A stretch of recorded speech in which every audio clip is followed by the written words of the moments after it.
Episode 4140, The Gift That Keeps on Giving. Moms, it's time to rediscover, rejuvenate, and renew who you are in mind, body, and spirit. Welcome to Create Your Now, Your Best Selfie, the show to help you do just that. Here's your host, certified life coach, personal trainer, and nutritionist, Christiane Wargo. Happy day and happy Friday. Do the happy dance because yes, you made it. You made it to the weekend, and today is Confessions of an Upset Mama. Oh boy, do we have some presents for you. Oh yes, we do. The gift that keeps on giving. For those of you who are brand new to Create Your Now, welcome to this incredible family. I'm so delighted of your presence.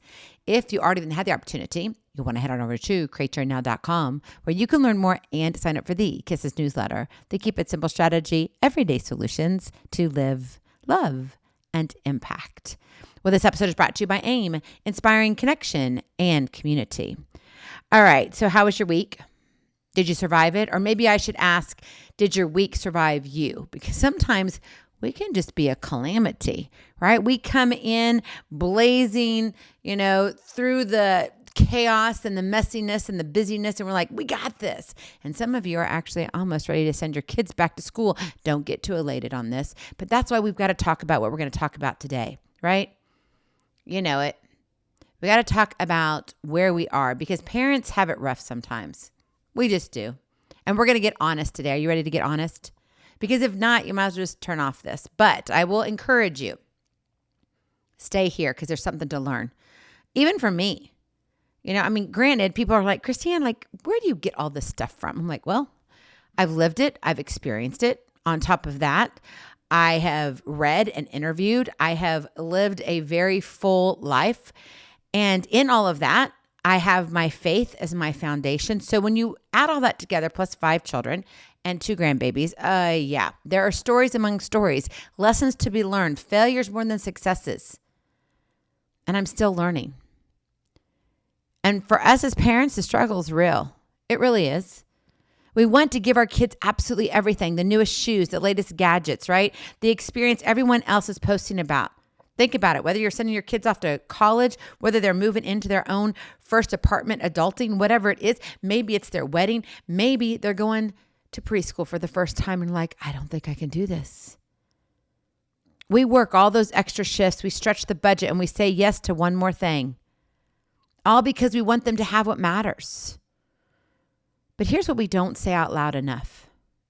The one thing only you can give them. The truth that needs to be spoken. You already have. It's you. You, mama. Your presence. The gift that keeps on giving.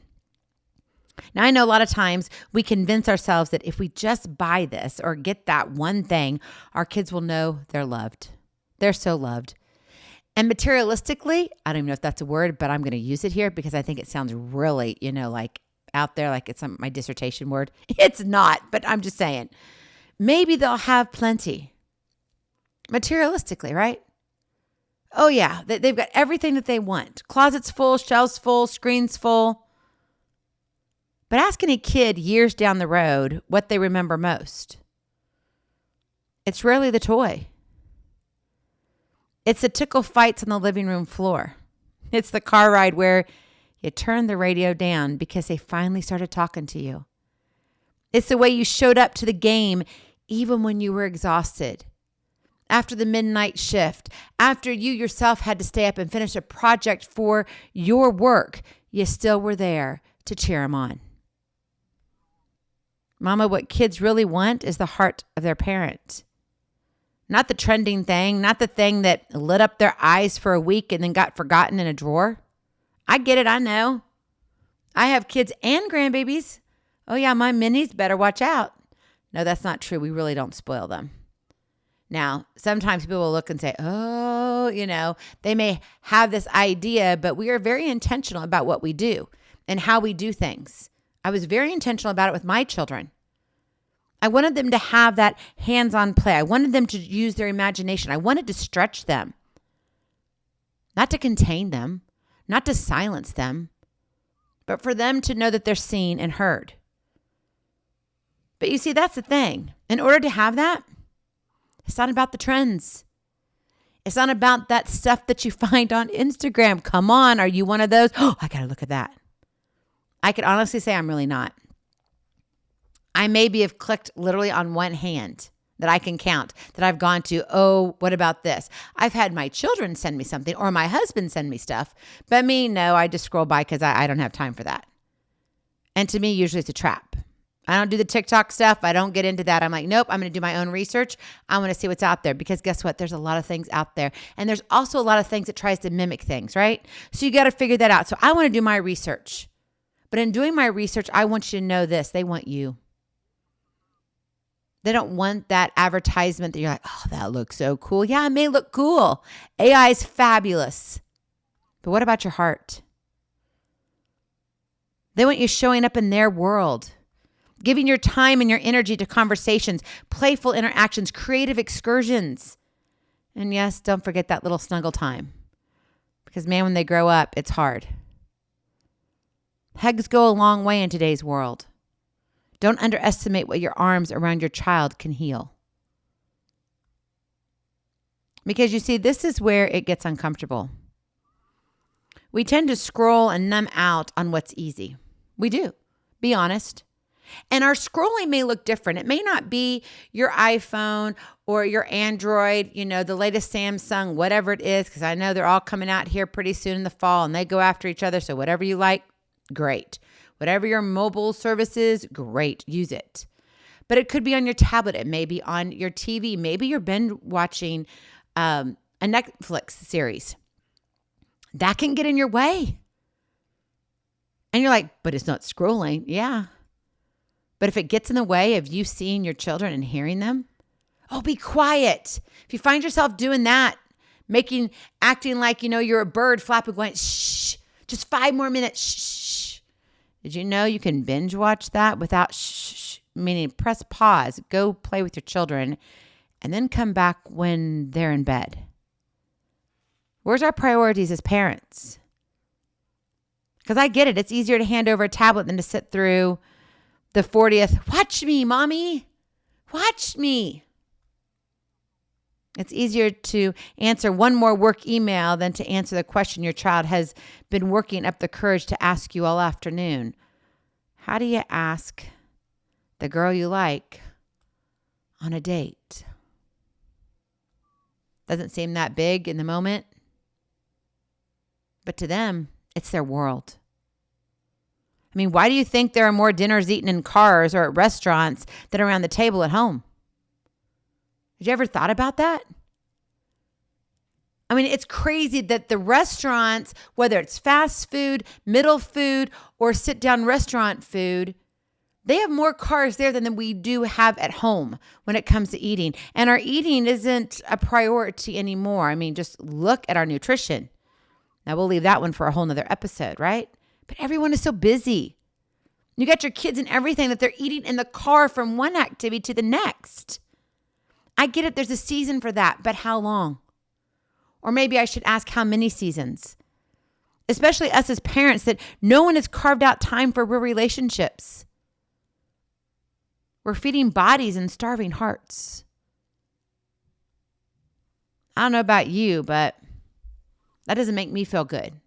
But here's the thing. This isn't a guilt trip. I don't want you to feel guilty. I don't want you to feel sad. I don't want you to go backwards and going, gosh, Christiane, I raised my kids already. And now, I just don't think I did it right. And now I wish I could have a do-over. Nope, can't have a do-over. I have those thoughts too. I'm human. But here is what this is all about. It's an invitation. A movement even to get in tune with your children on a heart-to-heart level. To stop caring so much about the stuff and commit your heart instead. You know what I always say, one step at a time leads to miles of greatness. You don't have to overhaul your whole family life all in one night. Because I'm just going to tell you, it's not going to happen. You're going to frustrate yourself. You're going to be flustered. And you're going to be like, Christiane, I can't do it. I failed. So now what? And then you're going to be in another predicament, right? You just have to take the next step toward presence. That is your kiss to keep it simple strategy. Be present. I don't think we understand how simplistic our lives could be if we would look at the fundamentals, get back to the basics, the human basics. I get AIs here. I get the robots. I get the computers. I get the iPhones. But you know what people are longing for? They want community. And guess where that community starts first? In your own home. That's where you should be most focused on. I know that you want to go volunteer and do all this stuff and all that, but if you're leaving your children behind, what is that saying? And I'm genuinely asking that question. I know for me, my husband kind of would get a little bit, it wasn't like he was mad at me, but he would get upset because we would have days that we were at church because of what I did. But you see, our children went with me. They participated with me in something we call Praise Kids. It was a Christian group. I did this in multiple churches throughout the United States. And we taught from ages 3 all the way through 12th grade. And what we did was mini musicals. And most of the churches, we did 3 mini musicals a year. And I'm talking about mini Broadway style brought into the sanctuaries, okay? And we would go out, we would be in amphitheaters on, during the summer. We would go, in fact, even one place we went to a racetrack and sang a song. It was quite amazing, like a racetrack. Yeah, we didn't do the whole musical there, but we really opened up the doors and let people hear that say, hey, look, we're raising a generation here. Pay attention. But you see, I brought my kids with me. They didn't have a choice. They did awesome. Sometimes they grumbled, but a lot of times they actually enjoyed it. Now, in the time, they'd be like, but now looking back, they're like, yeah, I'm hoping to get our children, when we have children or whatever, involved in something like that, Mom. I'm like, okay, maybe this mama did something a little right. I didn't do it right all the time, but I had my sprinkles, and I'll take them because I don't like the sour parts, right? I want the sweet sprinkles. And so, as you know, this is July, right? This is the last day in July for 2026. So why not begin celebrating the holidays early? I think it's time to get your Christmas tree out. I'm thinking about it, honestly. I know you're thinking, are you crazy? Pretty much. But I thought, I'm moving some stuff around. Why not get the Christmas tree and go and set up for Christmas? I can just keep it white lights for right now, and then I can add the ornaments later. Christmas in July. Fabulous. But here's the thing. What if you started doing something when you're thinking about gifts, and instead of wrapping up another gift, buying another thing that was trending, clicking on another thing in your Instagram or TikTok, you wrapped up your heart to give to your children? No bow required, no receipt needed, just you, fully there, fully present. So what does it look like in real life to actually move the needle forward, to know that, you know what? I'm just not going to sit here and binge watch everything. I'm not going to sit here and just be that scroller person. I'm not saying there's not a time for that, okay? We all need to decompress, okay? But let me just tell you, take it to the bathroom with you, okay? Wait till the kids go to bed. Do it on your own time is what I'm trying to say. But don't do it on the time where you're with your babies. And I say babies, it doesn't matter their age. They're still your babies. My eldest one, oh my goodness, I cannot believe how old she's going to be. But let me tell you this. She's still my baby. And so is my youngest. 8 years apart. I wouldn't change anything. And now I've got the minis. And they're 5 and 2. And I'm sitting here thinking, what can I do for them? Because grandma's got to be present. And I didn't learn and do well when I was a mom. I need to be able to do better as a grandma. And let me tell you, if you wonder why your heart loves your minis so much when you get there, if you're not already there, but when you get there, let me tell you this. It's a little secret. The little secret is this. It's because now you don't have to do all the little stuff, the hard stuff that you had to do when you were raising your kids. Now you get to get back. Sit back, you gain some time, you've gained the wisdom, and now you get to love your children by seeing their children grow up. It's just an expansion. Your grandchildren don't replace your children. I mean, I've heard all these things that don't even go down that road. your heart just grows bigger. And there's something about wanting to do better. And quite frankly, our moms and dads, I mean, come on. Let's really create a family oasis within the privacy of our own four walls. Let's get on board. What does it look like in real life? Number one, put the phone down and get on their level. And I mean it literally and figuratively. Not necessarily for a whole day. I get that. But sometimes you need that when you go on vacation. Don't make vacation be all about you. If you want that vacation to be all about you, if you're going somewhere and it's not age appropriate for your littles, guess what? Go by yourself. For real. Go to a place that you can involve the family. Think about the ages. What are you doing? That takes planning. And sometimes the places we want to go as parents is not appropriate for kids. And I'm not talking about like woo-woo stuff or, things like that. No, I'm just talking about generalizations, right? Would you take a newborn and go camping in the rugged terrain, in the hot desert? No. Right? That's like, scratch your head. That doesn't sound very smart, Christiane. Exactly my point. Too little. Too much of a baby. But maybe doing something like that when they're like 15, 16, they've got their, whereabouts. They can handle themselves. They understand things. That's a lot more appropriate, right? Not a newborn. So put the phone down and get on their level. And maybe it's just for the next 10 minutes. Maybe it's for 30 minutes. Maybe it's until dinner's ready. Or maybe till you're just waiting to run out the door. But get down on the floor, look them in the eyes, and let them lead the conversation or the play. There is nothing sweeter than my granddaughter wanting to play baby doll with me. Grandma, hold her. She's crying. Hold her, Grandma. Rock her, Grandma. She's already learning. That's so important. And you're thinking, 2? Yeah. It's called imaginary play. But what happens when they grow bigger, right? She's going to learn what? Empathy from this. We got to stretch this. And if I'm not paying attention to her and I'm like, oh no, I'm just going to watch my HGTV because that's what's important to me. My lottery dream home or whatever, whatever comes up. Magnolia Network with Chip and Joanna Gaines. I could turn on any of that stuff. Lake House Bargain Hunt, whatever, right? I could sit here and name all of these things. And I do that because that's most of the time what I have in the background playing because I don't want to listen to anything else. But let me tell you, when my kids want my attention, they got it. And there are times that I can't even multitask because I'm like, nope, I want to hear this. Hold on, stop the presses. I'm focused on you, now go. When's the last time you looked into your child's eyes? Do you really know the color of brown that their eyes are? Because there's like thousands of different color brown eyes. For real?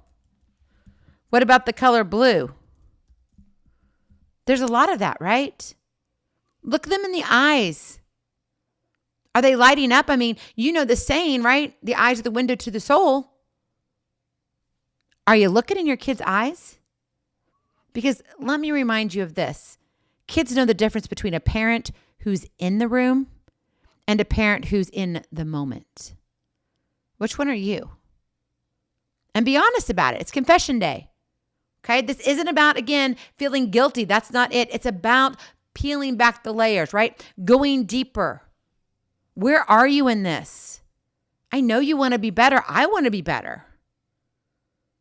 What if we could just be 1% better than we were yesterday, today, and we did that every single day? I think we'd be pretty good. Imagine how amazing this world would be.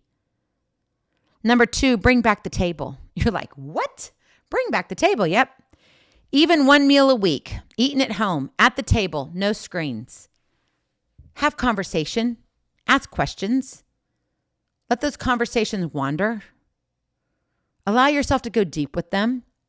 Allow yourself to be open, to share stories when appropriate, age appropriate. Because this is where kids learn they're safe to talk and where you learn who they're becoming. Do you even know your child's favorite color? Okay, so if you had a child 30 years old now and you go back and you're like, well, when they were like, I don't remember 5 or 6 years old, I remember they liked pink, but now let's see, they're 29, 30. Let's see, that would put them, I don't know what color they would like. What is it for you? Do you know what is bothering them most? Do you know what their dream is for their career? What do you think they fear the most? And I'm not talking about fear where you want to scare them. Okay, this is not about manipulation, by the way. Let me just say that up front. If you're one of those and you know who you are and you're like, oh, I'm not that, then you probably are. I'm just going to be honest. Don't send me the hate emails. But if you're one who is trying to always to get your way, yeah, we need to have a different conversation. But for the most part, everybody out there, the 90, probably 2%, maybe up to 95%, bring it back home. Have dinner, whether it's around the table, on the floor, but eat it together. I remember when my husband was really building his career, and that was fine. We were in agreement on that. That was not a problem. We both said that's what's going to happen. But he would get home late sometimes, and we wouldn't have dinner until 7 o'clock. Well, guess what? I knew that. So as a mom, when we were done with activities and things like that, in the middle time, before we got too crazy, I made sure they had a good solid snack. It wasn't just like goldfish or, just an apple. I mean, we had protein or a peanut butter sandwich, like something that was of substance. And then we came around and ate as a family. Now, did we do it right all the time? No. Was it every single night? No. Did we miss a few nights? Yes. But for the most part, we brought it together. And that's so important, right? So bring back the table. And finally, number 3, give the hug before they ask for it. This is something that really strikes me. Our kids want to be loved, and a hug shows that. So don't wait for them to need it. Offer it. You don't have to give it to them immediately. You may have a child that is, oh yes, and just hug me anytime, But there's other kids that are like, you need to ask, right? I have this bubble, and don't pop it, Mom. Don't pop it, Dad. That's all right. You can say, hey, can Mama give you a hug? Can Mama give you a squeeze? Or do you need just a hug? Whatever you need to say. And then give them that moment to answer. Because a hug at a door, right? A squeeze before bed, an arm around the shoulder after a hard day. These small physical moments of connection tell your child, without a single word, you matter to me. And if you're only disciplining and yelling and telling them to do what, when, and all of this, and you're all about control, that's going to come back and haunt you. It is. Yes, you got to do that. You've got to discipline, but you also have to love. And people say, well, isn't discipline part of love? It is. But the problem is a lot of people, when they overdo the discipline, and that's really where they're focused, they're trying to look for perfection. Oh, it's about me. You got to make me look good. It goes to the extreme. And the kids miss out. And their hearts are starving. So give a hug before they ask for it. Be that parent, that grandma, that auntie that just says, I got you, babe. You're absolutely adorable. And I know you need a hug. Because guess what? So do you. And when you think about all of this, right? This kind of gift never runs out. However, toys break, trends fade, they get stuck in a drawer or lost, broken, screens go dark, but your presence, that's the gift that keeps on giving, long after the wrapping paper is in the trash, long after the woohoo, on to the next gift. So what if you began Christmas a little bit early this year? Start today. Give your children the one gift that never goes out of style ever. That's you. Go in peace. Be present. Be incredible. Be you. I love you so very much. I cannot wait to see you on the other side. Blessings, hugs, and lots and lots of love. We'll talk to you real soon. Hey, in honor of Christmas in July, Mele Klikimaka. We'll talk to you soon. Bye. Feeling inspired, ready to train for life, and love your journey? Visit createyournow.com for more incredible resources to help you along the way. We'll see you next time on Create Your Now, Your Best Selfie. And remember, always be sure you consult your physician before beginning any health and fitness plan.